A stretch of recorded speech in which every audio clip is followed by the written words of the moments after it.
Oh, yeah. Hey, everybody. My name is Andrew Davis, and you are watching Conversations in Pop Culture. And yes, I am scandalous like an Ashley. And I do want to remind everybody that this episode is brought to you by Pocket Jack Comics with their debut, Guinevere and the Divinity Factory, which is in stores right now in April. And it is sort of in previews, but it's also in comic shops. And there might be more issues that are coming. So go bug your comic shop. And furthermore, you can actually go on to my friend Preston Poulter's Whatnot channel, which is Pocket Jack Comics, and you can get a $15 credit if you sign up and use the coupon Andrew, as well as an additional 15% off all of his sexy comic artwork. So definitely go check that out. And I do not think you will be disappointed. So go support the people who actually make this show possible and partially make this show possible as well. But enough about that, because I have with me comic creator Shaun Barbour from Inkstead. And obviously he's got a book out and we're going to be talking about his book. But welcome back to the show, man. Hey, thanks for having me, dude. I'm excited. Like, you're one of the first podcasts I've been doing through my campaign. So why? Of course I'm excited. No, I'm excited. I'm always excited to interview people. I mean, I enjoy talking to you. I enjoy talking to people. I enjoy obviously books. I enjoy comics. I enjoy a lot of stuff. And I've known you for a while. What is it, like 4 years? Oh yeah, for sure, at least. So yeah. So this is no. I'm excited, and I think I got your name right. So that's always a good start. So, but enough about that, because you got a lot going on with your book. I drive for Cerber. Yep. C Uber server, and there's a lot of stuff going on with it. Issue 2 is out, and I think that this is a piece of the podcast, the story of it. I'm not exactly sure the whole lore of this project, but I do know that it goes beyond just a comic. But what is the basic premise of the book for those hearing about it? Because there's a lot of stuff with this project and everything going on with it. I Drive for Cerber is like Uber for the paranormal, and this is the first issue right here, and this is the main character, Jim. He's down and out on his luck, and he applies for a new job. And while he's scrolling through his phone, he lands an opportunity to be a driver for this rideshare transportation service called Cerber, and he finds out, like, on the first ride that is transporting paranormal creatures, cryptids, creepypasta characters, that kind of stuff. And also on one of his first rides, he actually picks up the literal ghost of his murdered sister. So he's not only trying to survive the night, but he's also trying to solve the mystery of his sister's murder. So it's a lot of fun. I mean, he's snarky, he's got a lot of attitude, and this story actually originated as a creepypasta on Reddit, and it grew popularity there. It also has an audio narrative on YouTube by a guy named Nature's Temper, and they actually pre-existed myself. And I got excited about the story and wanted to do it in a comic book format. Was able to do a little bit of research, get in contact, and I've got the rights to be able to turn it into a comic book. So here we are. Let's get into it. Let's get into this, in which I want to get into the book a little bit. So obviously we have a character where, because my understanding, correct me if I'm wrong, is that it's part 1 and part 2, and that completes this part of the story. Obviously, I think with the Reddit stuff and some of the narration and the podcast stuff of this, there's other components of it that supersede this and continue from this point of the story where the comic touches, and there's stuff that came before it. Again, I'm not the expert, so correct me if I'm wrong at any point. But what is this like to kind of figure out how to pick this component of the story and get everybody on board? Because there's a lot of people who are familiar with it, but there's also a bunch of people saying, what the hell is this?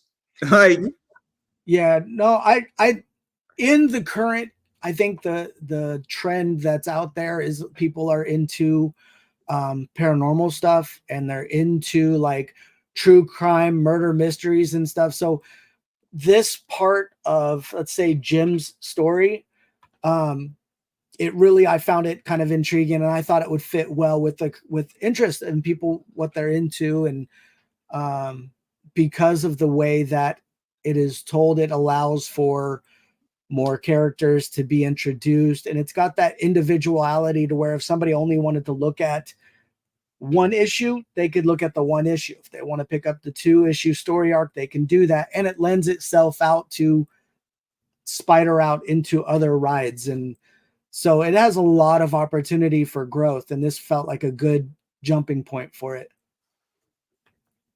Yeah, and to even go further into that as well, where what is this like? Because obviously you are playing in a world where you do get creative licensing when you take something and you transform it into another medium. Mhm. But you also have to stay within this whole Reddit and its original creation to some degree, where you can't kill off Jim if Jim doesn't die. Right. And so what is that like? Because obviously I don't know if Jim's skin color was ever mentioned in the Reddit or in the narration, but that's a creative interpretation. Or what color a monster might be, or did his sister's ghost enter from the right side or the left side of his Right. car ride? All of this, and it could very well be that there's a reason why a character enters from the right side and not the left side. But what is that like? Because this is where this gets really interesting, right? Because that could also change the way something is interpreted or viewed, or what is going on, or even what Jim is feeling throughout this whole process of what Yeah. is trying to uncover. Because how you present it and even the artistic choices can sway a reader. Sure. One of the cool things is that engaging with the original writer of the Reddit story, it's cool to add like a new dimension. If you were to listen to, let's say, the audio done by Nature's Temper, who's our narrator for the audio version of the book, you wouldn't know, and it's not stated what Jim's skin color is. So it lent itself in the original story for people to kind of draw their own conclusions, and that when we get into Jim being a person of color and whatnot, this is actually the way he was imagined by the original writer. So it was cool to be able to dive into that, because I didn't know that going into it, but I was more than happy to oblige. And it's a cool opportunity to be able to tell a story that incorporates other people being than their truest selves. And even on a controversial side, there's a character in issue number 2, the demon Azazel, that is a drag queen. So it's nice to be able to promote people being their truest forms of themselves and represent maybe people that have been underrepresented or maybe represented in a tainted light. So I am honored to do it, and I think it's super fun for me, and being able to balance out expectation versus intention is just a really cool opportunity. Yeah, because I think it's always interesting, at least the way I think and the way I view things, is that when something goes from being a movie to becoming novelized, or becoming I don't know if that's the correct term, but going from a movie to becoming a novel Mhm. or book or a horror, whatever you want to call it, or even a from a movie to a television show, all of a sudden, or vice versa, when something goes from being a book to a movie, you obviously get a lot of creative interpretations, and you might make some people happy, you might make other people upset.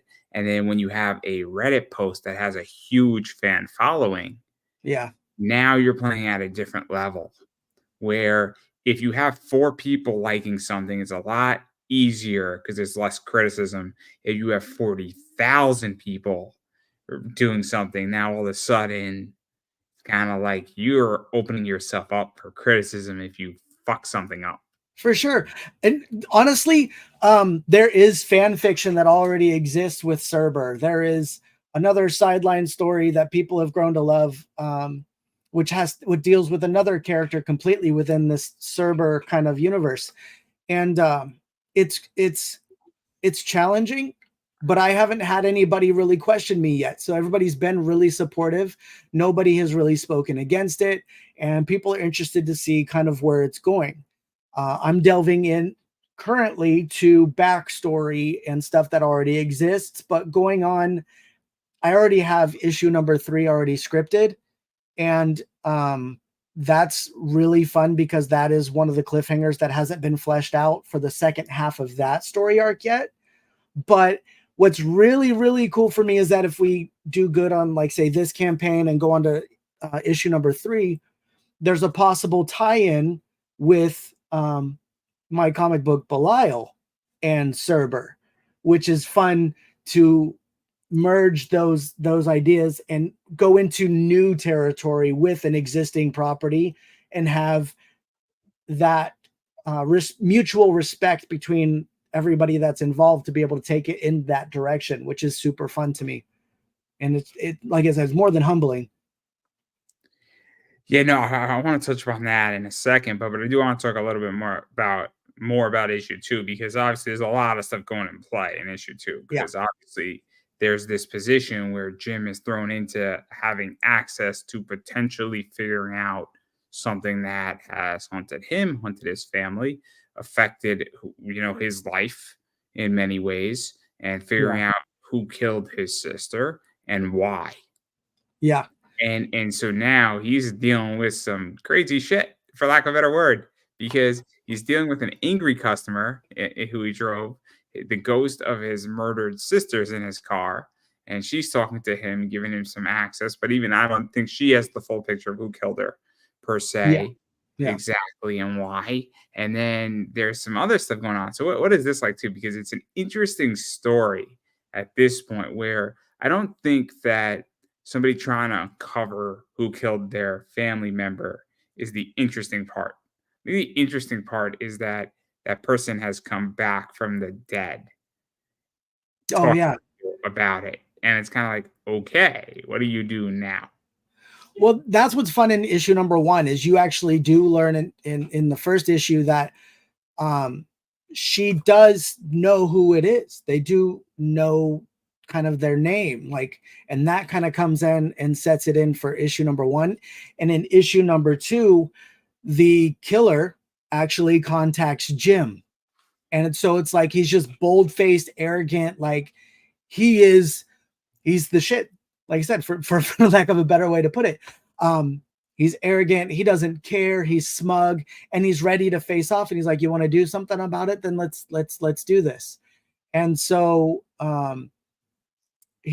Jim, he is more of a shoot first, ask questions later. And so when he gets kind of smacked in the face with some truths that he hasn't expected, some assumptions that he drew from issue number 1 kind of get shed on in a different light in issue number 2. So there are twists and turns in the road that you go down to get to the conclusion of the first story arc that really I think is going to be surprising to a lot of people, and yet maybe not so much to others, but in a good way, in a really good way. And for people that have been, like, say, riding along with the Cerber story, being able to see it come through in a new medium and actually witness, the action take place in a very visual format is just super fun.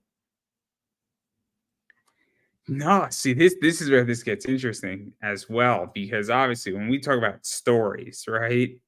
This is part 1, part 2, and then it ends. As far as not the world of Cerber and I Drive for Cerber, but Yeah. this part of Jim. Now, this doesn't mean Jim doesn't have something else going on. It doesn't mean he's not going to be involved in a bunch of other things. It doesn't mean somebody else isn't going to pop up or somewhere else. Right. Another story is not going to pop up in this world. But there's a conclusion here, because there's a beginning and a middle, and then there's a middle and then an end. Is how I describe issues 1 and 2. I think that's the only way you can describe it. Absolutely. The beginning of issue 2 is not the beginning; it is the middle. Yeah. The first. I don't know how big your book is. It like 28 pages or 32? Issue number 2 is actually 36 pages. You get where I'm going with this, right? Yeah. So legitimately, the middle of the book starts at page 19. So it's really kind of cool because with the way that the book is laid out, you get these smaller rides that kind of commingle within the larger story. And so when you go through issue number 1 and he picks up a character basically that's Slenderman. He picks up an ogre named Borg. He picks up the ghost of his sister, and he picks up a character by the name of Siobhan, which turns out chaotically at the end of issue number 1. Now in issue number 2, he gets to pick up character Michael. He gets to meet Azazel, and he also gets to pick up Borg, who he became friends with in issue 1, to face off against the big bad Wade in issue number 2. So we're adding more characters even than from issue number 1. It's a whole thing. So being able to introduce these characters gives people something new to look forward to, and different personalities they get to interact with. And with issue number 1, you were either on Team Ray or Team Borg. In issue number 2, I resonated with Borg from issue number 1, and it's fun for me to watch him kind of Hulk out in issue number 2 with the big battle scene at the end there. But yeah, no, it is definitely 1.5 stories in the first one and 1.5 at the end of the issue number 2 that come together. If we were to break it up, standard comic is like 22 pages. So between the 32-page first comic and the 36 second, you're essentially getting 3 comics worth of content there. So let's actually talk about that too, because this is something that I've been actually very curious about, and not pertaining to your book, but in general with a lot of people in comics, is that I think, what is it? The standard comic now is 22, 24 for the main ones, publication wise. So an Image book, a Dynamite book, a DC comic book, a Marvel book is 22, 24 pages, give or take. A double size is anywhere from 44 to like 50, give or take. Or a giant, or like Action 1000, whatever they want to throw into Action 1000, they'll throw in there, right?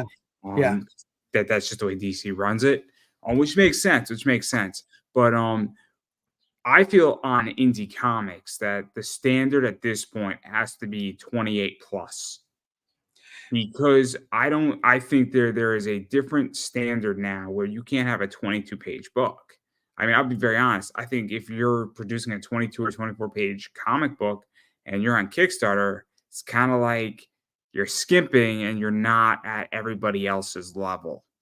And I don't know but I think it's also interesting, because when you get to 32 pages and then you get to another 32 pages, or you do 36-page books, that's 72 pages. That's 3, but complicated. And so I'm just curious how you feel about this, because to me it seems you have to do it, but it also seems counterintuitive.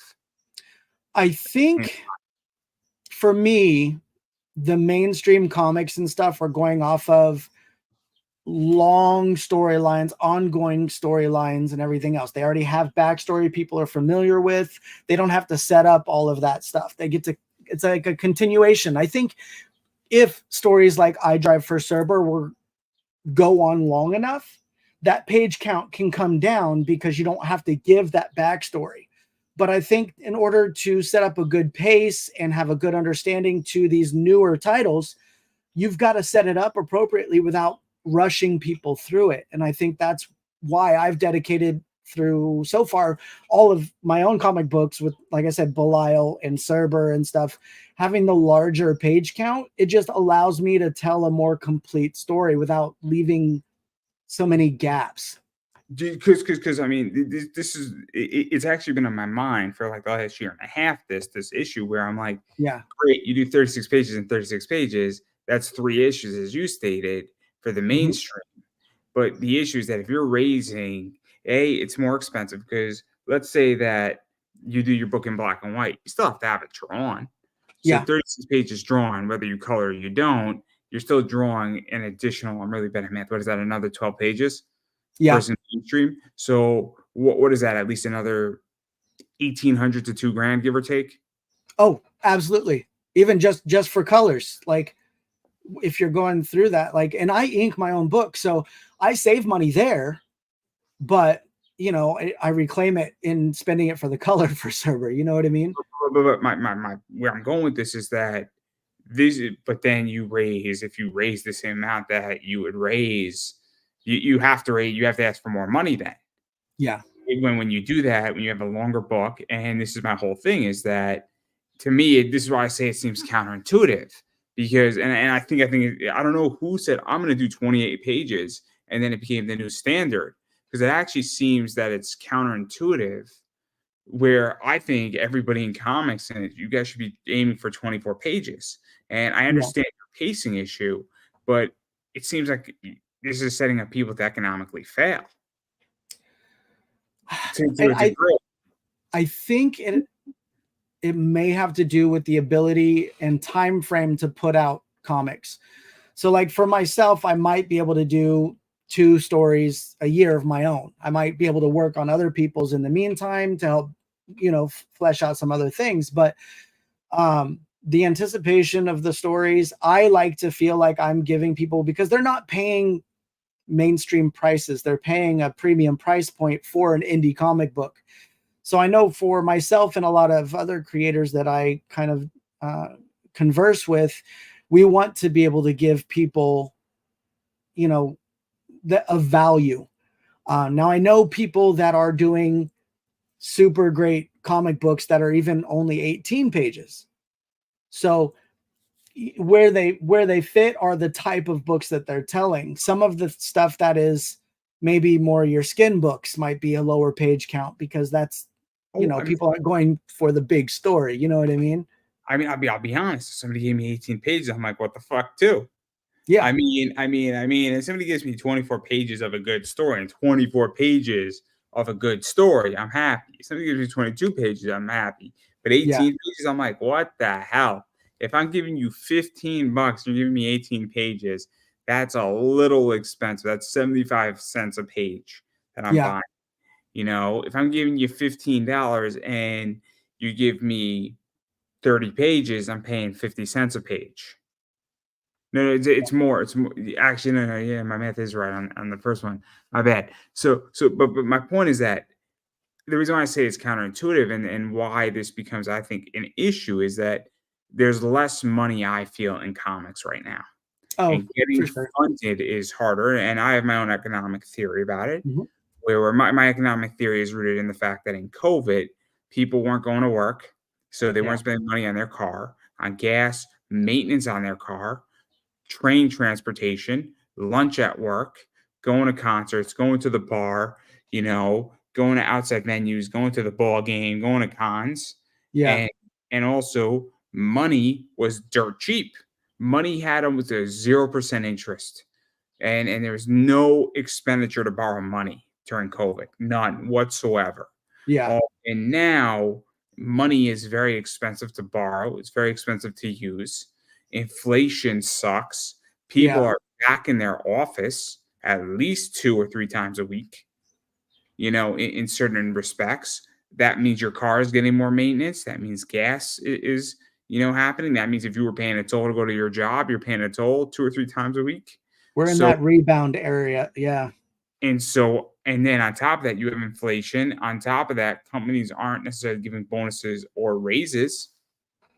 And who knows where the economy is going to go. And I do not think the economy is okay. And what's actually happened is a lot of people have more backers, but they have less value in their backer. Mm. Their backers buying a digital because they can't afford a physical. Sure. Yeah, no, it is kind of a weird catch. I mean, I've seen a lot of creators drop off because of all of this. I've seen a lot of people saying, "Hey, this might be the last book I do for a couple years until things kind of level out." And then you do see other people that are like, "No, I've still got to do it, even if it comes out of pocket. I've got to keep pushing through. I've got stories to tell. This is what I want to do." And so it kind of has separated the passive interested people to the passionate people, I think. And so a lot of stronger stories, I think, are rising to the top. Yeah, I don't even know about that either. I think there's a lot of bad stories still in comics. Really?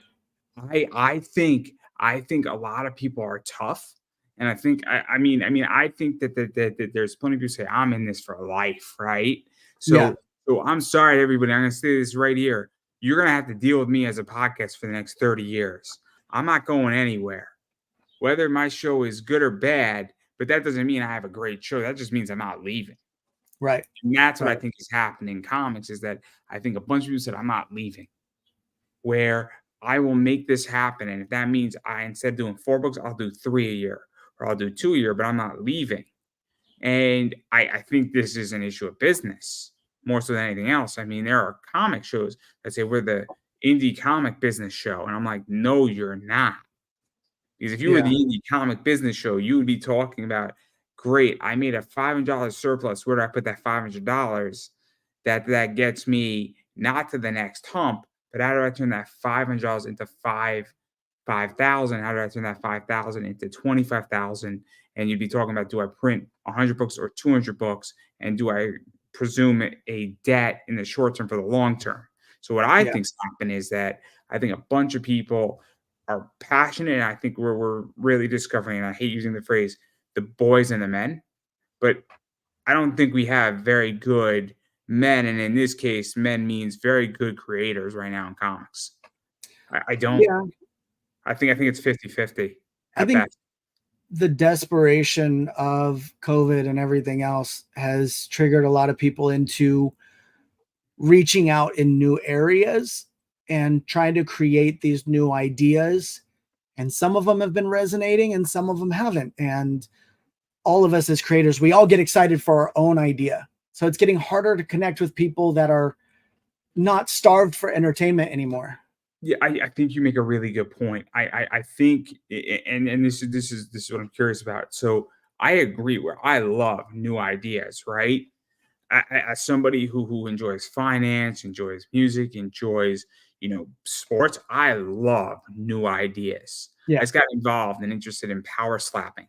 That's a brand new sport, fascinating sport, right? Yeah. Yeah. Yeah. So interesting, so addicting. Never would have thought on Rumble. I'm like, it's 4 in the morning. What the fuck? It was 10 o'clock like 3 minutes ago. Yeah. Like 6 hours later, you're like, oh my God, I gotta work in 2 hours. What the fuck? Like, you're watching interviews, you're watching replays, you're watching it from a different angle. It's great. So I agree. But I also think that maybe these ideas aren't being tested. Like, in your book, and I think this is relatable, is that your idea is a new idea and a new presentation of it, and a Mhm. new viewpoint of it. But the idea was tested, that there is a fan base for it. Yeah. And I think that that's where this gets really interesting, is that I don't know if people are truly soft testing their ideas. Yeah, that was one of the lures for me for Cerber, is that I got into it because my oldest son, he loved creepypastas, and creepypastas were popular then. So I started trying to find a connection point with my son.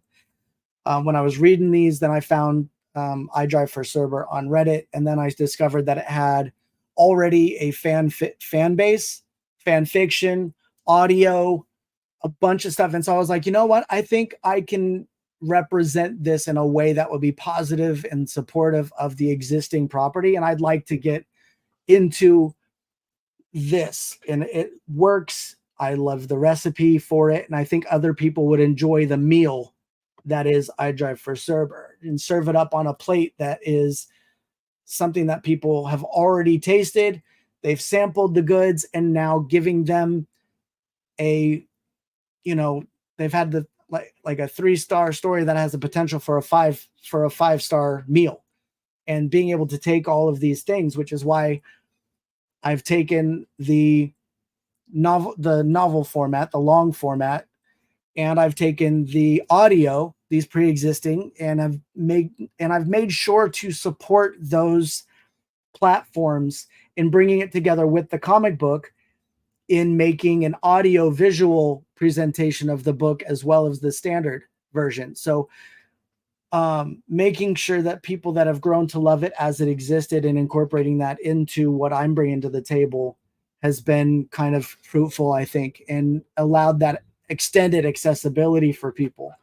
So whether it's people that are like have a like visual impairment or something, but they still want to get involved with the comic book and support the community that this stems from, which is the creepypasta and cryptid communities, and shining a light on something that has existed, but in a new light.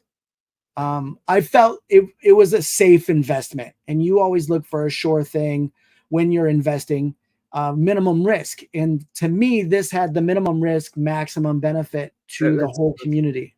Yeah, let's actually talk about that too, because this is the thing is that obviously when I do an interview, it's just my time for Mhm. the most part, right? It's very low risk, but there's also a huge reward.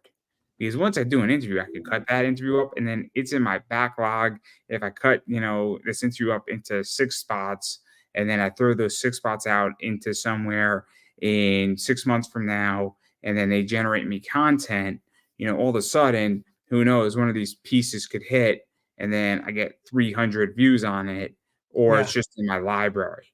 Fast forward, you do this enough times, you have 7,000 videos on YouTube, and then you get monetized, and all that gets monetized.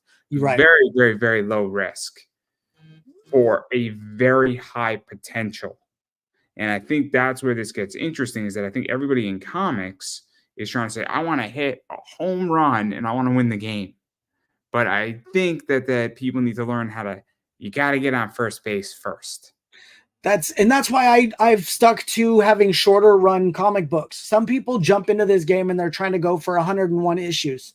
Like I've got Belial's going to be a 4-part story arc. I've got I Drive for Cerber, which this first story arc is just 2 parts.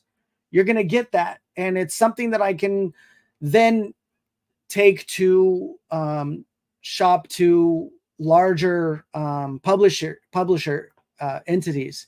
So maybe I can get into Diamond. So maybe I can distribute a complete story and get myself out there, because if I can manage to find something that resonates hard enough with a complete story that I can shop out and say, hey, for your investment, now I'm bringing up that success to everybody that's involved and taking it at a larger platform, and then I can reinvest in that to create even bigger stories. So I'm trying to take a responsible and enjoyable track into it. Did you also feel that, and I don't know how you feel, but I'll tell you how I feel as a podcast. I think it's somewhat relevant. Is that every time I do an interview, and it's going to sound messed up, and hopefully people understand where I'm going with this, is every interview that I do it's not a stepping stone, but it's another step on the path. Yeah, And some interviews are also a stepping stone, without a doubt. If you interview the Bushwhackers, that's a big milestone. It's a big stepping stone to go over. yeah, There are certain people who have been around the block. When I did Denny O'Neil, it's a big deal, and it's definitely it's a credible or credibility builder interview when you do things like that. But also every interview that I do is another step in the path that I just crossed over. absolutely. And And not every step is solid. Some of those are rocky, and you got to oh, readjust yourself. But without a doubt. I mean, and look, some of those steps are sideways, some of those steps are not progressive, some of those steps are leaps and bounds. yeah, If you ever play shoots and ladders, sometimes if you roll a 6 and then you roll a 1, you go to space 54. for sure, for If you sure. roll a 3, you go to space 84. But again, if you roll a 4, you're on space 4. Yeah, yeah, So not every step it gets you to the top immediately. But what I figured out and what I understand, and the reason why I bring this up is that I think a lot of creators saying, I want to write the book and I want to hit a massive home run and I want to run away with the show. yeah, And I think that sometimes you gotta take baby steps. And it's kind of like if you do a 2-part series and then you get a little bit more credibility and a little bit more credibility and a little bit more credibility, you know, all of a sudden you have a bunch of work, and then you get into Diamond, or you get into Antarctic Press, or you get into mhm. Scout, or wherever else you're going to go. Or maybe you just self-distribute yourself, where Yeah, there's enough position there where you go to a con and you're selling out of your table, or you're selling 50 books here, 50 books here. You go to your local flea market or a bunch of comic shops, say, hey, we like this. We want to support it. And yeah, I think that's the thing is that I think a lot of people are generation now.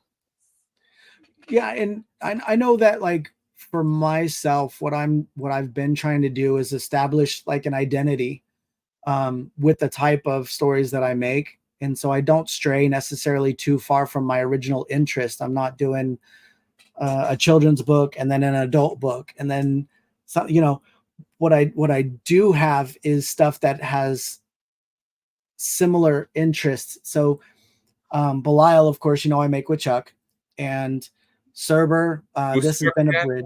What's again? that? Who's Chuck again? Chuck is my I'm co-creator. joking. No, but I've this is my bridge into a solo project. So Cerber is kind of partnership. And then one of my newest ideas, I've actually written the first draft of a novel that is straight psychological horror. So as I'm going through each one of these steps, I'm kind of seeing what people are interested in, trying to dip my toe in the water and see where people are following me and lean into what aspects are kind of successful. But I'm trying to evaluate as I'm doing each step. And the feedback, I ask for feedback. I ask for honesty. I ask for brutality. Let's actually talk about this because there's two things going on. So I stopped listening to feedback completely. Okay. So here's why. What I found is that you get 20% great feedback, and the other 80 is opinion mixed with criticism, with a bunch of people not telling you what the hell's going on. So if Yeah. I tell you, hey, Shaun, I really like this cover, and I would pick up some of these covers because I think they'll sell in my eBay store. That's different feedback than somebody saying, oh, I didn't really like the line on that cover over there, or that cover was a little too grotesque for me, right? Because again, but obviously, I mean that's not a good example of this. But I've asked people for feedback on my show. And they're like, I didn't like the questions you asked that person. I'm like, that's not telling me anything. So he said, Yeah. Andrew, you should shut the fuck up and let your guest speak. And I'm like, you got a point, man. Maybe I on that interview didn't let somebody speak. Yeah. But then there's been another interview. So it was Billy Starks that I interviewed, and then I interviewed Hart Fisher. And I let Hart speak. But the reason why, and a few people said, dude, that was a great interview, because I steered Hart and let him speak in a way that I handled the interview beautifully, where it was just like guiding water on a water downward. And it was a beautiful interview. And people were like, you let him speak, but you didn't, you let him go a little far, and then you brought him back and steered him back in. And then he went a little far again, and you spiraled him down, but you got where you wanted to go. Yeah. But well, that's a good interview skill. But the point is that people gave me feedback on both those interviews. People said, I didn't like how you asked that question. And or I didn't like that you didn't bring up this point of this voice actor and didn't ask me about this anime. And I'm like, well, I asked him 60 questions in an hour and a half. Yeah. I'm sorry that I didn't get your question in. That's why I stopped asking for feedback, because what I found is it's not brutality that I want. It's I want legit feedback. But that's how I feel, is that, and I don't need people's feedback anymore for that. The way that I look at it is, as far as feedback, and the reason why I do ask for feedback is that when somebody tells me this is wrong, this is right, this is whatever, it is a sign that there is something wrong, but I don't listen to how to fix it. What I want is the identification of something that I can improve on, and that there's something there, but it is up to me to suss out where exactly that is. Because a lot of times people that offer those recommendations don't know what the shit they're talking about, but everybody's passionate about their viewpoints. And so their viewpoint, that's what's buying my comic book. Their views are buying what I'm creating. They're buying what I'm selling. And so my goal is to create something that they can say, you know what, that felt right. I don't know what it is, but that felt right. It hit those marks. Or that wasn't my thing. And that's okay, because it's not for everybody. But if I can identify there is a larger group of my market that is interested in what I'm doing than what is sensing there's something wrong, then okay, I'm good. I can move on.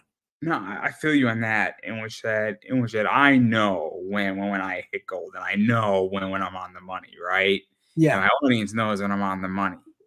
My audience also understands that but also as an interviewer, when I'm going from a comic person to a cosplayer to a wrestler, I'm not expecting the comic person to be like, wrestling go team go. But also, I mean, I have a second show going on right now, and all we do is we talk about wrestling. But some people who are into comics are like, yo, I love wrestling right now because it's awesome. Yeah. And WrestleMania just happened and everybody's having a good time. So that's perfectly fine, but I'm not expecting the audience to convert. So if somebody drops me feedback saying, Andrew, your wrestling show sucks. I'm like, well, you're probably not the right audience for it. But there's been people giving me really good feedback on Yeah. certain things, fellow podcasters. But they've also given me technical positions. They've never given me a question on an interview. But when Mhm. somebody says, Andrew, your lighting sucks, or Andrew, you need a microphone, I'm like, but I heard people who have great microphones and their show sucks because it's the Yeah. content that matters. So again, I've gotten feedback of people trying to help, but I don't know if their feedback is legitly valid. And that's the problem. And that's why I stopped asking for it. I got you. I got you. Because So it because just my wasn't in alignment with what you were looking to improve upon. it's that, and it's also the idea of saying, wait a second, this person has an amazing setup, great lighting, and amazing positions, but their show sucks and their viewership is not being achieved. And then I'm like, my lighting sucks, my power went out, and I got 10,000 views. Explain to me. And my voice cracked 15 times, and for the last 30 minutes, nobody could hear a question I asked, and I still got all those views. Like, and Yeah. that's a hyperbole exaggeration of the situation, but that's why my feedback position is what it is now. I don't need that position anymore because I know what needs to be fixed. Sure. But I've been doing this for 10 years. But I understand in comics that the way I feel is that if, let's say that Chuck was your editor and he was giving you feedback, that's Sure. also different too. If you're Mhm. paying for feedback, that's different as well. And you're paying for targeted feedback. You're going for something specific because there are so many different types of editors. So depending on whether or not they're a content editor or a proofreader or whatever, you're going for a specific type of feedback too. So that's different. When you ask for generalized feedback, like say from a reader or something like that, you don't know what to expect. You don't know where it's going to come from. You don't know what you're asking for. It's whatever they're interested in giving you. And it could also be that they're giving you something and they're having a bad day. Because That's I've given true. people really shitty feedback on a bad day, and then I said, "Look, your book just was bad, and boy, that book made me want to kill myself." And so he's like, "Really?" Well, And I had somebody say they wanted to set Belial on fire one time, so I took it as a win, though. So I don't know. that's great. That's absolutely wonderful. No, my point that I'm getting at is that feedback is whatever, but I do want to talk about another point that you also mentioned is that you are looking at what's interesting, what is trending, what is hot, and what aligns with your interests. Yeah, And I had Shaun from Comics Elite on, and he stated something that people thought was controversial, but he basically said that whatever's hot, I'm going to put on a comic cover. And a bunch of people took issues with that. And I didn't take an issue with that because I'm a businessman. right.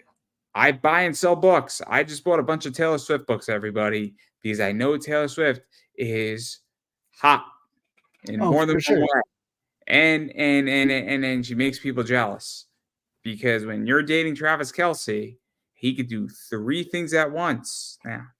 So that commercial of 2 things at once is not working anymore. Yeah, Pfizer made a bad decision on that commercial. Not because their vaccination is good or bad, but because he won a 3rd time. yeah, yeah. So that commercial is inaccurate. That's all I'm gonna say. But all jokes aside, I'm gonna sell a bunch of Taylor Swift books because she's hot and her books sell. And Yeah, if she's in Deadpool 3, her books are only going to get hotter. And for if sure. all of a sudden she does something terrible and she's no longer hot, I am moving on to the next thing. Yeah. So, what is that like? Because I think that's also a problem in comics where people do not understand that you have to kind of get in on trends. I think again, it depends on the ability to turn product out in a timely manner. Because I think if you're like, for me, I'm trying to, because everything happens in a cycle, right? Interests, fashion, television themes, all that stuff, everything happens in a cycle. And so you can kind of see what's coming along. And a lot of people that are able to turn out QuickBooks, they're like South Park. They're able to turn out whatever's hot right now, and they do it right now. For somebody like me, I almost have to work on a predictory basis. I have to kind of say, okay, what was big, a couple years ago, knowing that I'm going to have to put this out in something that might be big again. And so that's where I'm trying to operate on a different level. I'm not going with what is necessarily currently hot, because currently hot would be like Cthulhu or anime covers, stuff like that, manga covers and stuff like that. I'm trying to go with, where am I seeing content starting to kind of stem itself and plant itself, and where it's starting to go. You're taking the rookie baseball card approach. Yeah. So Everything goes back to sports, guys. Everything goes back to sports to me. We're in baseball season. What can I say? But it goes back to the idea that there are valuable baseball cards of rookie players that you buy a bunch of them, and and then all of a sudden, fast forward, that guy, 15 years later, is the best player ever. Yeah. A Derek Jeter rookie card was like $1 when Michael Jordan's a better example.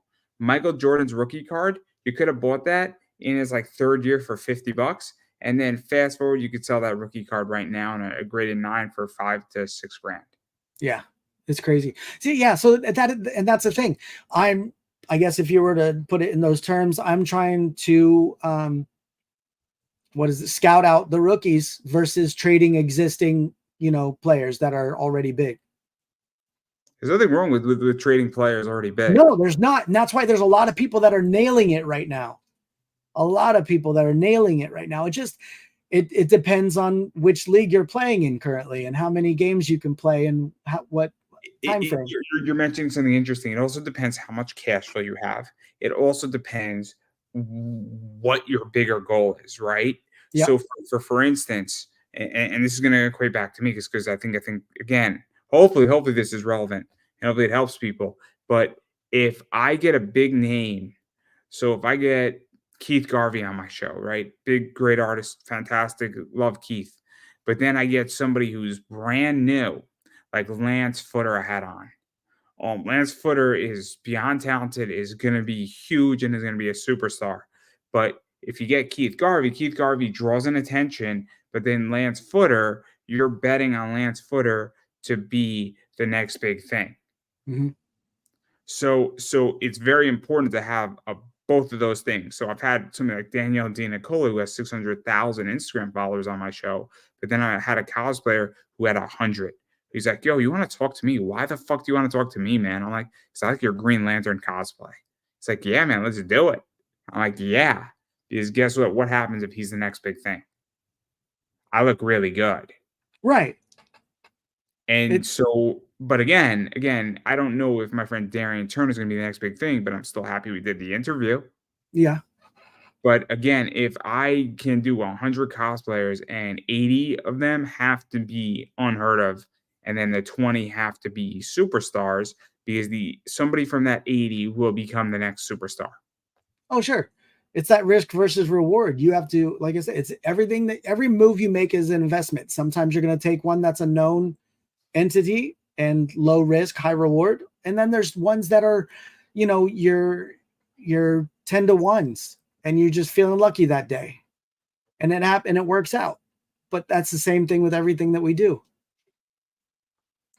I think it's so interesting. And I think this is fascinating because it's interesting what you're doing. And I think this is where people in comics fuck up, for lack of a better word, is that you need to understand the bigger picture. And again, it's easy for me to say this, but obviously I run my eBay business. And so I've taken real spec books and I've taken the solid thing.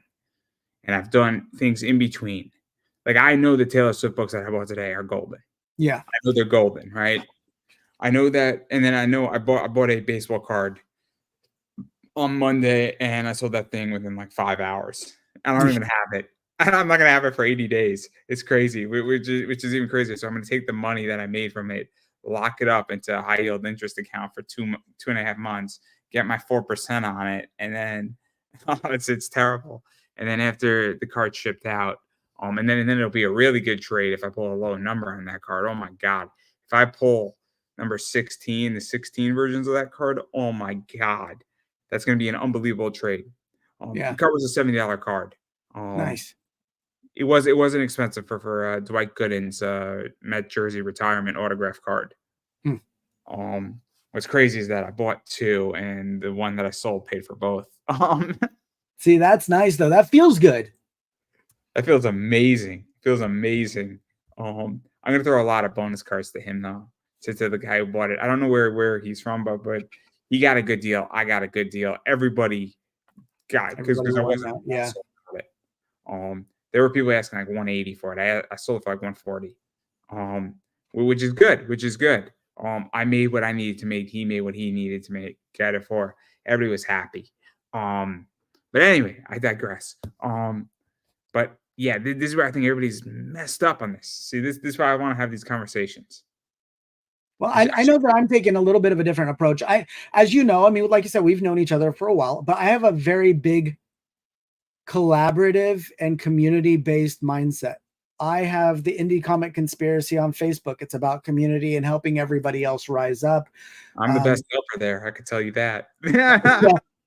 And then with Belial, I pitched an idea. Chuck really liked it, and he was willing to invest in me, and we grew that story. So it's not a far stretch for me to want to act almost, like I said, like a scout for some of these other stories that maybe have started to kind of plant themselves, but maybe I feel are unrecognized, and I have faith that are something bigger. If I don't make very many stories that are 100% mine, I'm okay with that. That's why I'm an inker. I love the collaboration of it. And I like being able to share that success.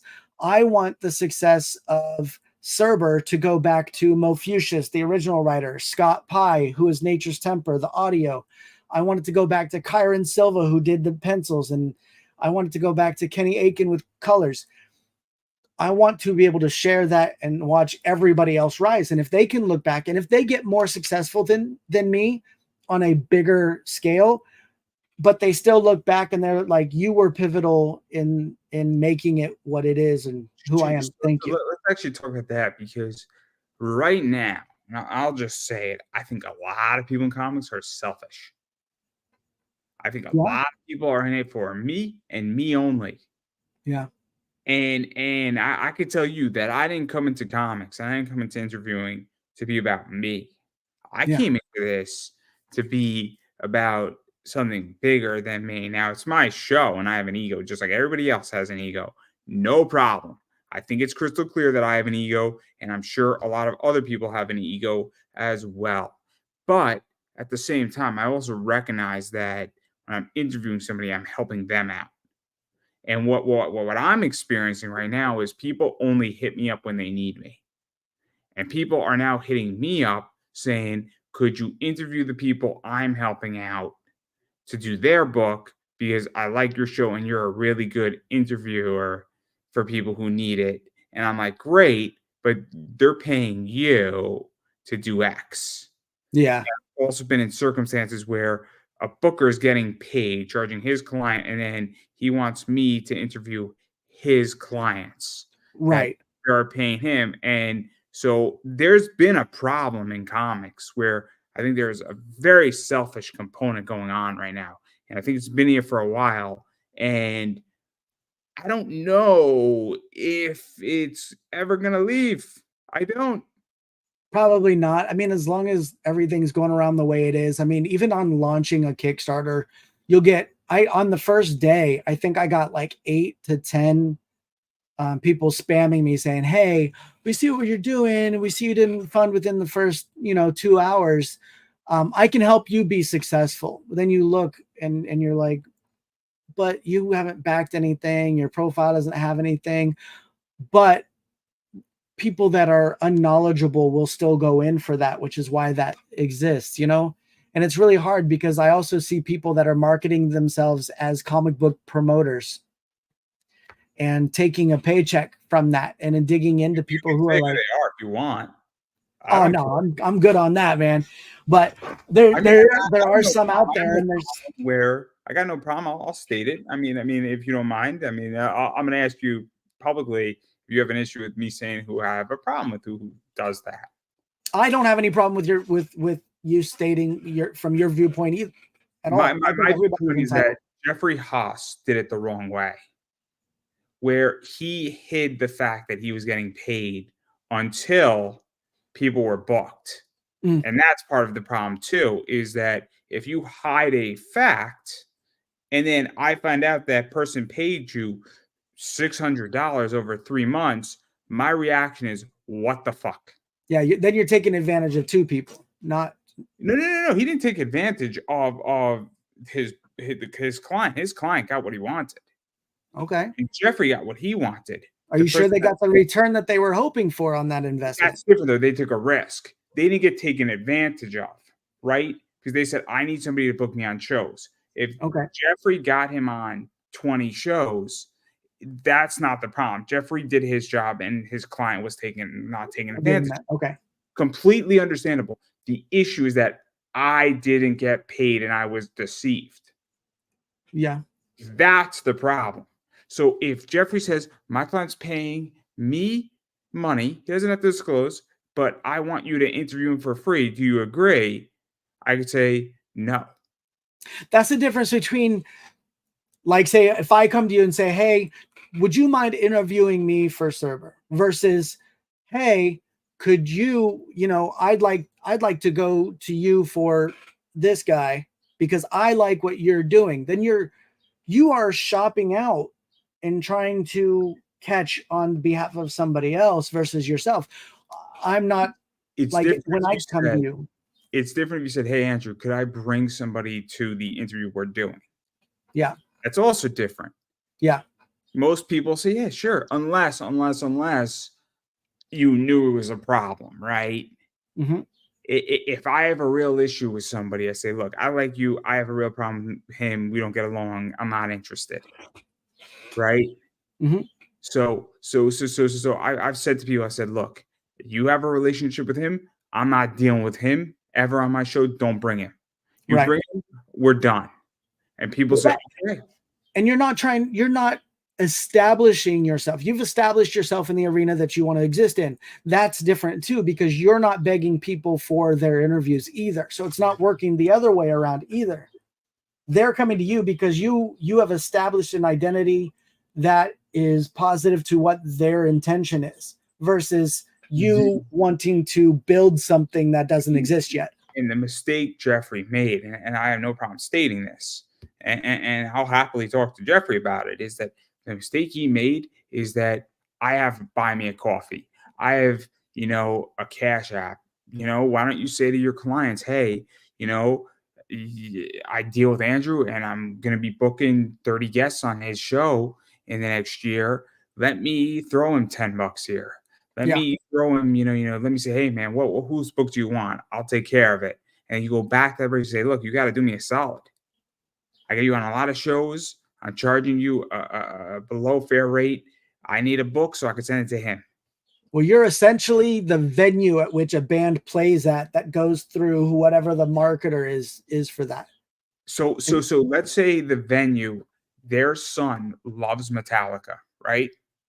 And I own the venue and my son loves Metallica, hypothetically, and you're the promoter and I'm doing you a solid by getting it. If I say to you as the promoter, hey, could you get me, a signed Metallica poster? You got to fucking do it. Yeah. And you got to say to the band, say, look, I do a lot of business with this guy and this is what I need. And the band has to understand. It's just business. That's all it is. Yeah. And that's the problem that Jeffrey made, is that he didn't understand that you pissed off the middleman And then you didn't just piss off with me, you pissed it off with people like Tyler Carpenter, and about 10 other people caught on really quickly and got really upset. Well, yeah, the audience sees what goes down in the end. Yeah. The audience saw it because me and Tyler spoke about it for an hour and a half. And Yeah. people were very torn on it, actually. It wasn't so simple because people were like, wait a second. And then I said, look, this is why I ran my campaign. I was charging for interviews because fast forward, this is already happening. It's the exact thing I said. People made fun of me, and then it happened. Yeah. And I don't foresee it. That will come eventually, without a doubt. But it goes back to the fake promoter. This all goes back to this fake promoter and understanding of how to do certain things. Yeah. Start events. It's all right. It happens. It's destined to happen sometimes, man. Unavoidable. The Braves are winning though, so that's the important part. I just put a lot of money on them. Following my gambling strategy. They're playing Houston though, so it's all right. Wow. Houston's not a real team, so it's all right. No, Houston's a very good team. They threw a no-hitter this year. Really? 4 games in, they threw a no-hitter. Nice. With a guy who wasn't even supposed to be on the team.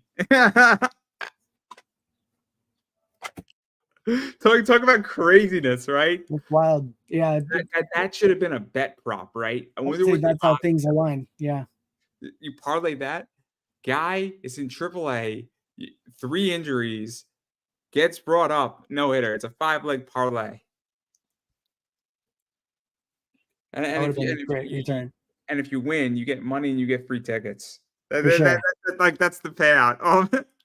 It's terrible, but no. But I think you're touching upon something, or at least we touched upon something. Maybe I don't know. I don't know if we accomplished anything with my rant, but my issue is that I think there's a lot of problems right now in comics where I just think that there's a lot of fake experts. There's a lot of people paying for a lot of things that they probably are getting overcharged for. Yeah. And there's also a lack of or a non-existent creative idea of because comics is a creative process. Right. So, I mean, I don't know. I'll be very honest. It does not seem like being in comics is fun. It's one of those things. It's like raising kids. 90% of the time you want to just throw them off a cliff and shake them, and then there's 10% of the time where they are your world, man, and you live for that 10%. You go through all of the hardships for that 10% really because of what it grows into. You're doing a really bad job of convincing me to have children. You are making an excellent argument for birth control and condoms right now. Look, I'm a parent who is also now the happy recipient of a vasectomy. So let's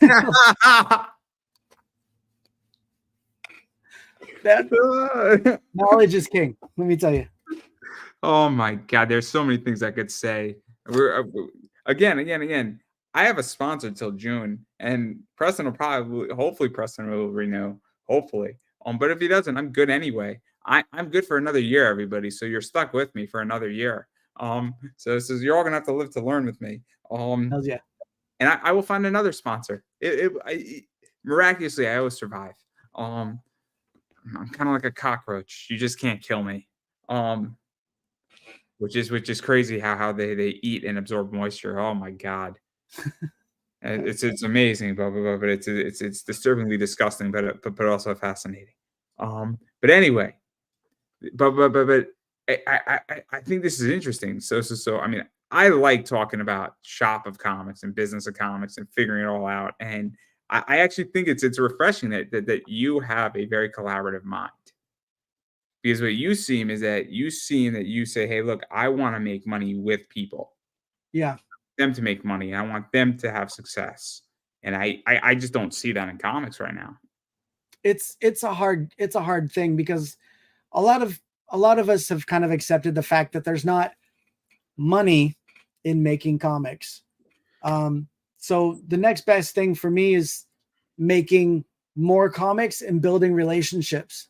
Let me ask you this about that, because I actually agree with you where I think more money. I see campaigns that do 50,000 right on Kickstarter, but I don't think they're making money. It depends on audience base is everything, and you see some of these people like celebrities and stuff like, I don't know. I mean, you can see how much money Good Omens made on their Kickstarter. You know what I mean?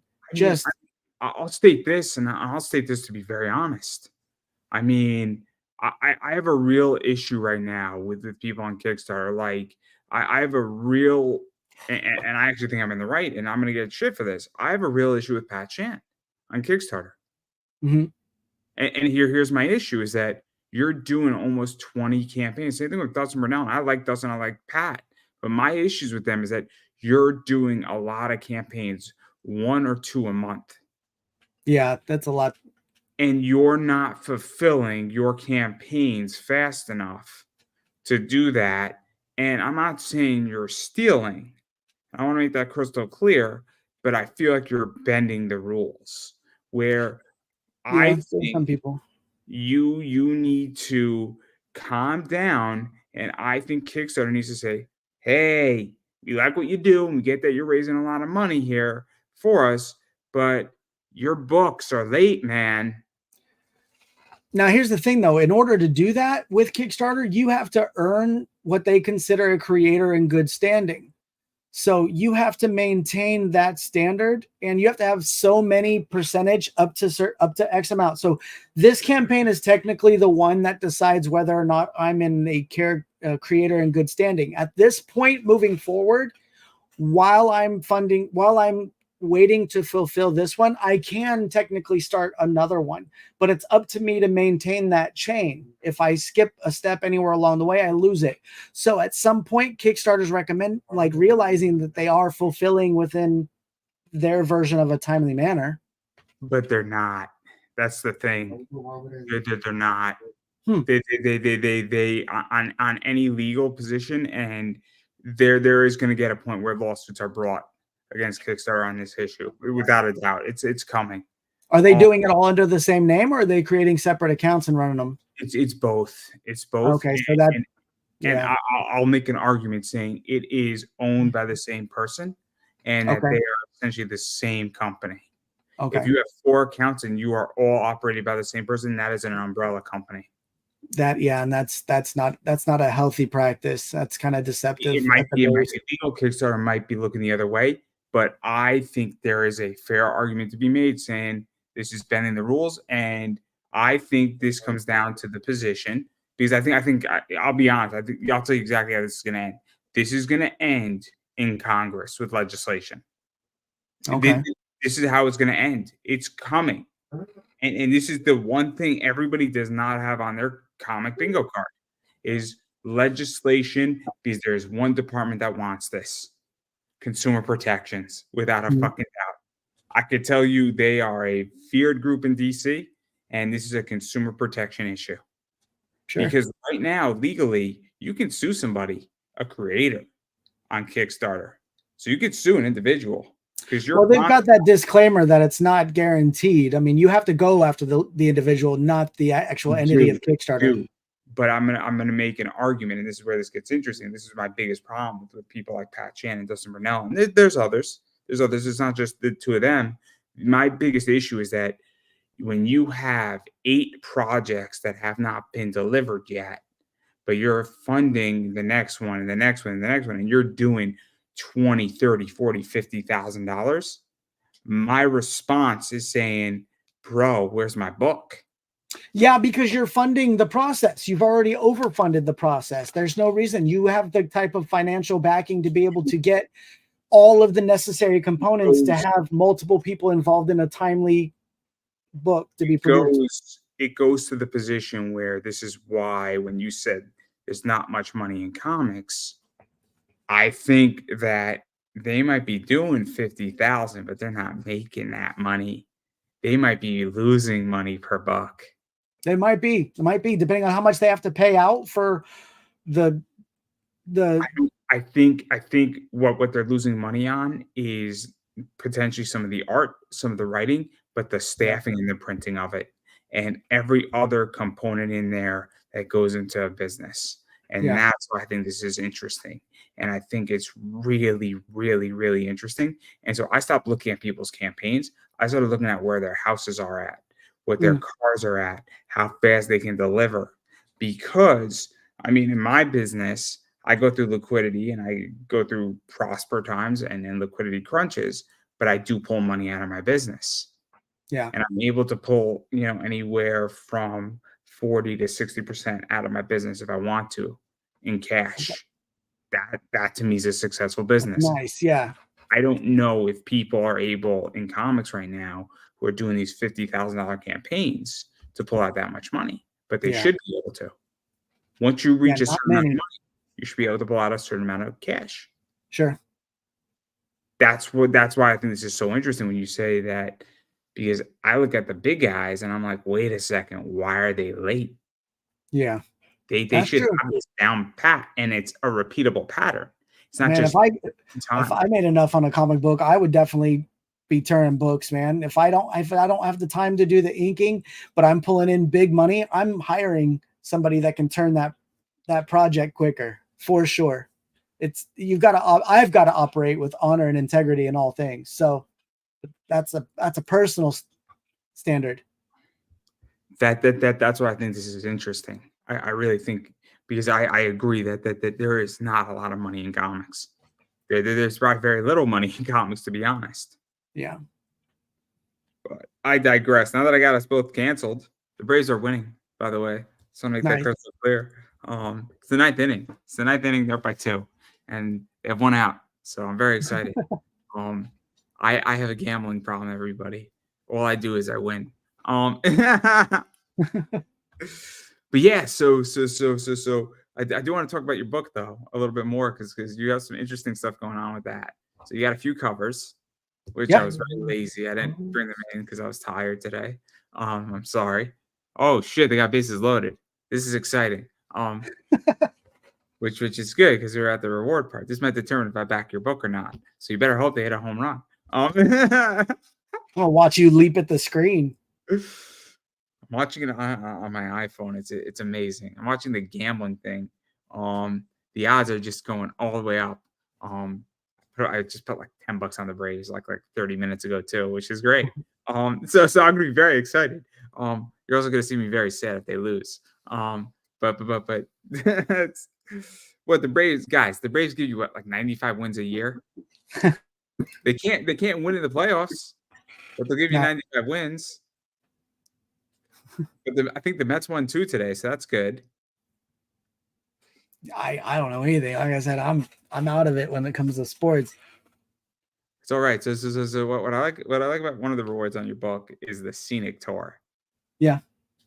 So what's the deal with that one? Because that I like that idea. I think more comics should do that, to be honest. Like I said, in my efforts to maintain as much community as possible and like grow together, it was my way to incorporate all the aspects of Cerber and all of its identities.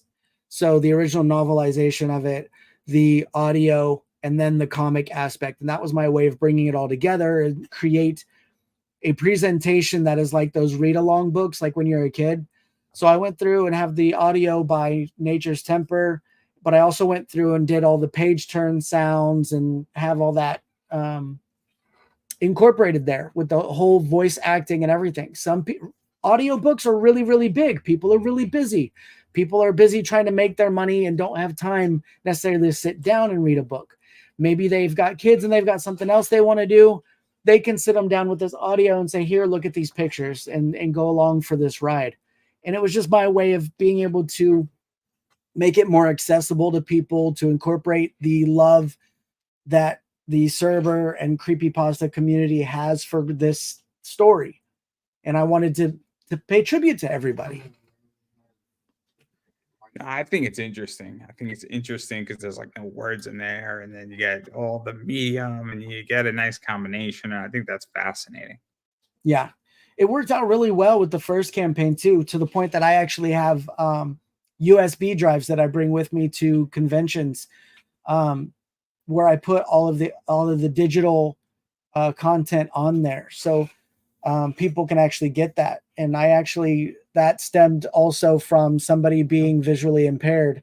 They wanted to enjoy the comic book, but they weren't able to read the speech bubbles. And so that was another way to kind of incorporate that too, because digitally you can zoom into the pictures. They weren't completely blind, but they were legally blind. So giving them a way to look and follow along with this stuff was important. Yeah, so to even go into that a little bit, what is that like to actually understand how to even provide a product and bring a product such as a USB drive? So I think that's fascinating too in certain regards, is that it's interesting, right? Yeah, How things are distributed now and what people want. And also there's all these digital rewards too. sure. And I don't know what else you have on that USB drive, but I think this is also something that's really interesting is that a lot of people give their first issue for free, stretch goals and cross Hmm. promotion. And if you have a USB drive, that seems almost perfect as a cross promotion tool. It can be. It's a little pricey to get them produced. I mean, depending on what you get. Now, there's a fine line between something that is a good value and something that just is a toss, is a throwaway. You can get a lot of cheaper ones, but I went for one that is like this is what it looks like. It's got a leather strap to it, and it's got the USB thing there. But I also have, if somebody gets one, I have these little um, like USB to Type C adapters, so they can actually put it right into their um, Apple tablets and stuff like that. It's just understanding the need for accessibility and being able to include as many people as possible. I think it works really well, and it's just my thoughts. I'm curious what you think. Is it works if you have a big library already? Mhm. So Yeah, if you so that's the thing. If somebody buys this, there's no extra cost to me. Everything's already been created. There's no printing cost or anything. I'm looking to recoup this cost right here, and then be able to plant a little bit, like maybe like 30% back into the business, so I can make more comic books out of that. Yeah, I- But I'll so, tell you, I'll tell you who is a really good idea for Travis Gibb. oh, for sure, absolutely, 110%. He is perfect for that product and that Yeah, idea, without a doubt. He is perfect. Pat Shand is perfect for it. Dustin Burnell is perfect for it because when you have 20 books, a library. Yeah. you have a library. It's almost like if I was to USB my top interviews, right? And Hmm. you had a master class of 50 hours of the best interviews, fully remastered, fully audioed out, insight, commentary from me, my thought process on it. Oh, that's who that is good for. Yeah, no, and that's one of the things is that I do have audio from Mofucius. I do include unreleased artwork on there. I do include all of the Belial issues and Cerber issues on the USBs and stuff like that. I make it a value. It has to be How something people view. much gig is on that?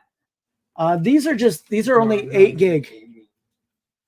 But when you go through, when you don't say, "Hey, it's 8 gigs," because people are buying stuff that is super huge.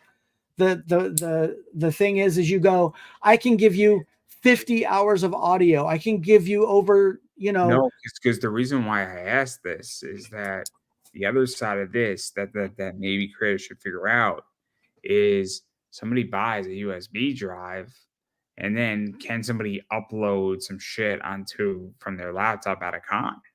Because yeah, if all of a sudden I bring, I have obviously I have an external hard drive, but I have other things too. I have a really cool USB key drive. So hmm, so it's a USB thing and a key. So it looks yeah. like a key, and it's on my keychain. It's awesome. It's like, yo, bro, what's that key to? I'm like, oh yeah, it's just a USB drive. They're like, what the fuck? Like, it's great. It's I great. almost did that for iDrive for Cerber because it was key shaped. Yeah, And so people are like, "Yo, dude, where can I get one of those?" And I'm like, "I don't know. I don't know. I'm sorry." Like, but it's funny.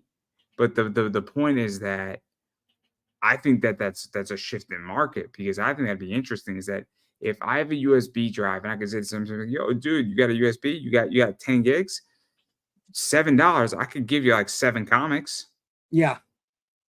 right off the bat, and I'd be like, oh, this is interesting. Because now you're uploading a lot of shit onto my USB drive, and I can just run through a con with my USB, and I'm a digital reader. Yeah. It's easy. I mean, especially if somebody already has a pretty big USB drive. But I digress. I mean, I just think that, again, people aren't creative yet.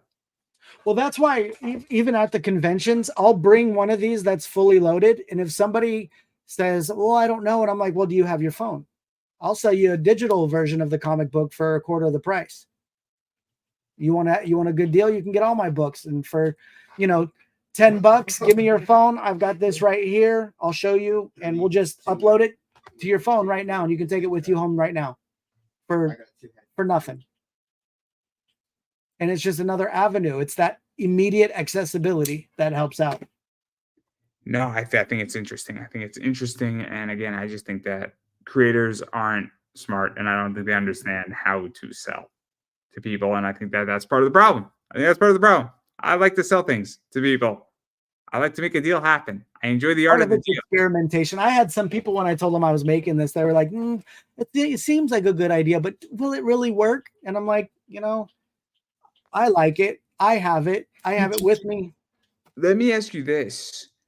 When you speak to people like that, because I've had a bunch of people say, Andrew, that's a bad idea. Andrew, you're gonna fail. Like, my response is that, why would you even fucking say it? Yeah. Like, why would you say I'm going to fail?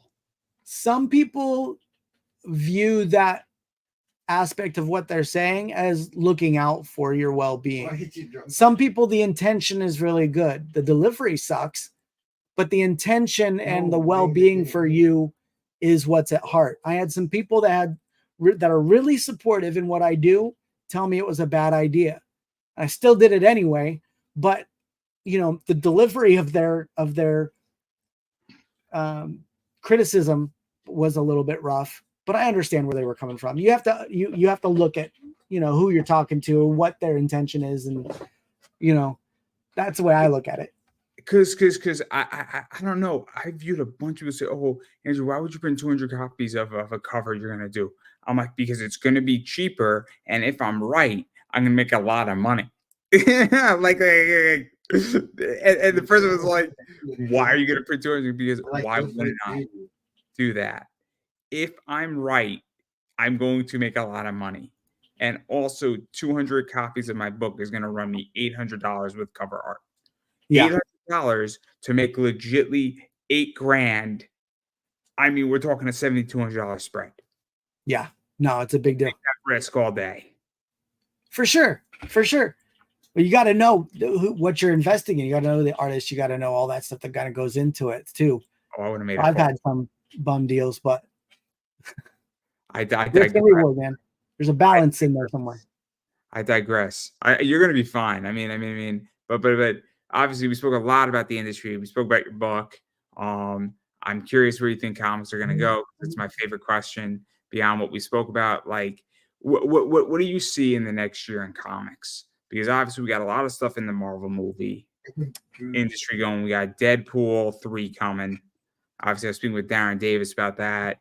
I mean, I don't know. Are you Team Taylor on that one? You Team Taylor coming? I think. What is it? We have Taylor Swift as the Dazzler. I think she could do it. Like, I'm down. I have the Dazzler comic book. Like, I think it's awesome. Would you be in support of a Taylor Swift Dazzler? I would, for sure. I would be too. It'd be great. Yeah. But I think she needs to get a touchdown first. I need a good coach, though. I don't know if she could find one readily on hand. She's already got the end zone dancing done. It's so terrible. So many things. I mean, I have like 20 jokes that are already. Maybe she could have a shocking detective in her corner. Oh my god, I have like a million of these. I have a million. I don't know. Maybe she could be the next, football star's wife on Sports Illustrated. That's her thing now. She just covers them. Oh my God. I mean, Brittany Mahomes is on Sports Illustrated. Yeah. No, but as far as comics in the future, I think indie comics right now, they're having a hard time.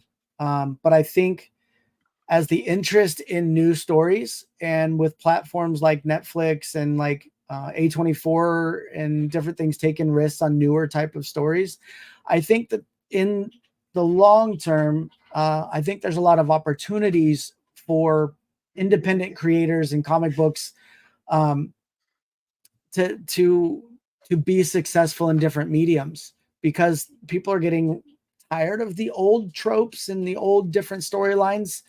And I think once that interest has been dying down, I think there's other interests that are being picked up, and they're willing to take chances with these platforms. No, I think it's gonna be interesting. I am excited. And I do think that things are going to get interesting with comics. Um, I don't know how far Netflix is gonna go, or Peacock, or Hulu, or Disney with things outside of the norm, Yeah. but I do think that things are gonna get optioned. Yeah. Um, I don't know how many things are gonna get made. I do think things are gonna get optioned heavily. Um, but an option is just that. Yeah. It's just the option to do something. Well, And I was part of a anthology book called Mississippi Zombie, and that was propositioned by Netflix for a series, and that fell through. So yeah, there is a certain element of that. that's interesting. I'm not going to push you too hard publicly on that, but I am curious on that because I love understanding how that works. But I digress. Um, I do think a lot more options are coming. I do not know if things are going to be made. Yeah. Was making something and getting something made. Oh my God, what is it? Something's killing the children. Has Oh been yeah. optioned by Netflix, and that thing's a disaster, from what I heard. Really? I don't know anything about it. I know No, I no, have the story. It's a good story, but great story, great story. It's not James Tyrone the Fourth's problem. I mean, it's his problem because if it gets made instantly, he's going to make a lot more money. But the option isn't the issue, right? It's the yeah. fact that Netflix is going from director to director, and they're just hitting massive delays with it, which is not a good sign for a television show. Well, yeah, and it ties it up for in as a work in progress and doesn't allow it to somebody else to come along, which is rough. And again, it's problematic when you're in a limbo state. It can But kill it. It can kill it entirely. it can kill it, but he'll get his option money. It's just Yeah. that it could kill it, but then will Netflix renew the option just to have it in its playbook, which is Yeah. a whole different issue too. I can tell you who loves his options getting renewed. Scott Snyder likes his options renewed. Oh, for sure. The question is that when do those options end and when do they become less valuable? Because they all do. Right. That's the real question for a lot of things. And then if you're investing in a lot of those books that have options, when do you get out? That's the other thing too. Yeah. But I digress. I do want to give you a chance to promote yourself. Where can people bother you, find you, hit you up, disturb you? Sure. I've got Instinct Comics. That's my website. I am Instinct on TikTok. On Instagram, I am Instinct Comics. And of course, I am Shaun Barbour on Facebook. You can find me any and all of those places. And if you get really inquisitive, I do have a YouTube channel for some of the promo videos and different stuff with iDrive for Cerber. And that is Instinct Comics as well. So that's me. Yeah, and then I have been saying it. You got to support people who you like. You want to see their projects. You got to go check them out, what they're doing, follow them on social media, back their campaigns, all that fun stuff. And as far as I'm concerned, I am Pop Anime Comics on Twitter/X, Pop Anime Comics on Instagram, Pop Anime Comics on Facebook, Pop Anime Comics on YouTube, Pop Anime Comics on TikTok, Pop Anime Comics Collectibles on eBay, because I have this right here. Come shop with us. It is beautiful, my cute little elf, and she'll be very supportive of you. And just so everybody is aware, I have these books. So I have the foil version of this, I have the art version of this, and I have the trade dress of this book. and 2 of those are sold out. So all 5, minus the trade dress, are sold out of that book. And I have the foil and I have 2 of the trade dresses in my store. So again, if you hit me up and offer me 90 and said, hey, I saw your show and I want that book, this beautiful foil right here, I'll hook you up for 90 bucks. More than happy. Otherwise, it will be 100. Same thing with this one. It is a metal and I haven't listed it yet, but it is Jamie Tyndall and that book is sold out as well. And I do carry some cool stuff like this in my store and like this in my store. And apparently I'm having an issue where I am supposed to be carrying this card, but I can't see it. I can't see it. And it's terrible. And I got them, I felt them, and then I called the company up and they're like, yo, we know we shipped it to you and we waited. And I said, I can't see them. And they said, we can't see them either. And then it was just terrible. And it's a problem. So I can't see it. But if you could see it, you can buy it. But I can't see it. And that's what I carry in my store, everybody. Yeah. So that's everything that I have going on. But yes, it is a problem. But that's everything about me. Pop out of my comics. Pretty much type it in. You'll find me. You can bother me. And that's everything I got. But on that note, I will give Shaun the final word. No, just go out there. Make sure you guys are supporting everything. If you get a chance, go to cerbercomics.com or search for iDrive for Cerber on Kickstarter. I'm happy to have you. I know that we are sitting at 80% funded, and by the time this is done, for just $5, you can get six digital comics by the time this is done.